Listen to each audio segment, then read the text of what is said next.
जय माताजी मित्रों, जो हमारा गामनो नजारो भारतનું પાણી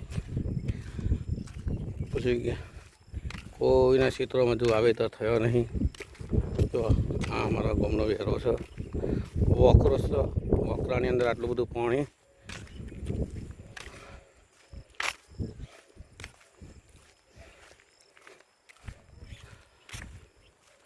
કુદરતની કેર છે. તો એક ક્ષેત્રમાં હજુ વાવેતર થયા નહીં, બધામાં ચારો ઊભી છે.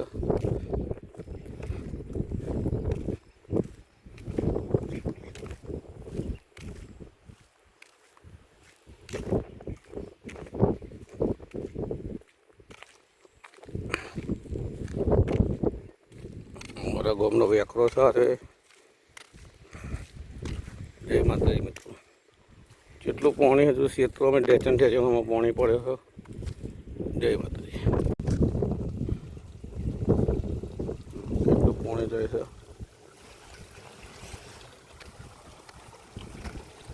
રોડની બાજુમાં વેરો પડી જશે પાણી.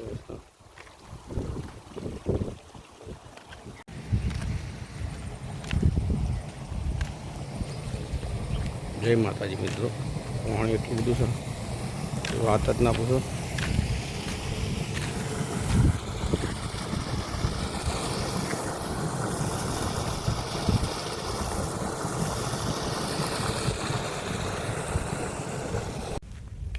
જો એક પણ ક્ષેત્રમાં વાવેતર નહીં,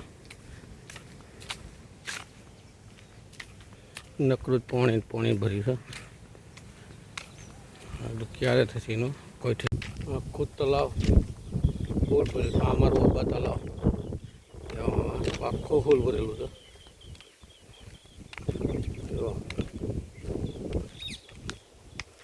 આખું પાણી ભરેલું છે.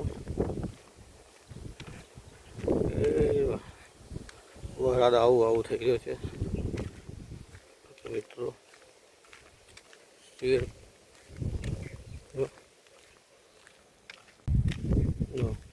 આખું તલાવ પાણી છે.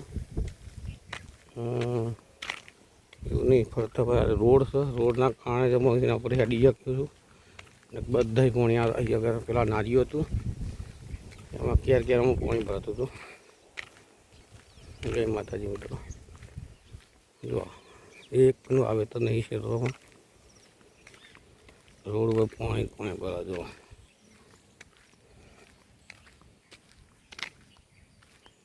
રોડ પર પાણી છે.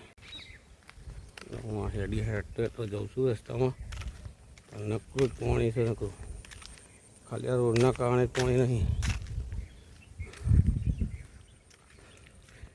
ખેતરોવાળાને હું પાકવાનું જ ખબર નહીં. ખોટું બોલા પછી ક્ષેત્રોની અંદર પાણી પડેલા પડ્યા છે. એક પણ ક્ષેત્ર ઉભી નહીં, નકરે ચાર ઊભી. આ તો હું રોડ ઉપર હેડું છું. ક્ષેત્રમાં નકરો પાણી ભરે. એક પણ વાવેતર નથી. 1 મહિના એ વરસાદ ચાલુ છે, હજુ સુધી નહીં થયું. જય માતાજી મિત્રો. બોલા આ ખેડૂતો શું કમાવાના, શું રે કરવાના. હજુ તો અમારી આ જમીન એવી છે કે હજુ 15 દાડા ચેર વાવેતર થઈ શકે, તો પણ હજુ તો 15 દાડા ભાદરવો મહિનો હજુ અઘાર છે. કેટલો વરસાદ પછી એની કોઈ ખબર નહીં. જય માતાજી મિત્રો.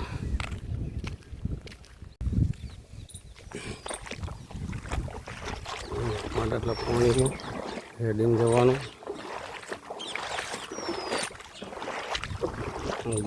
ગામની અંદર આટલું પાણી.